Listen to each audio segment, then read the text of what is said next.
prayer name: How long shall I see the standard and hear the sound of the trumpet?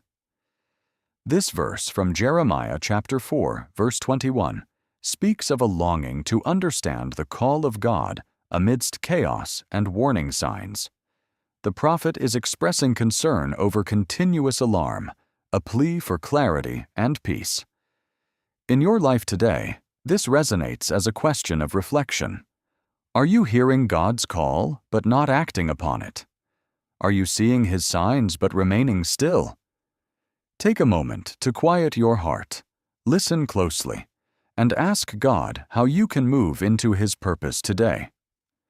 Perhaps it's through kindness, forgiveness, or simply dedicating time to prayer.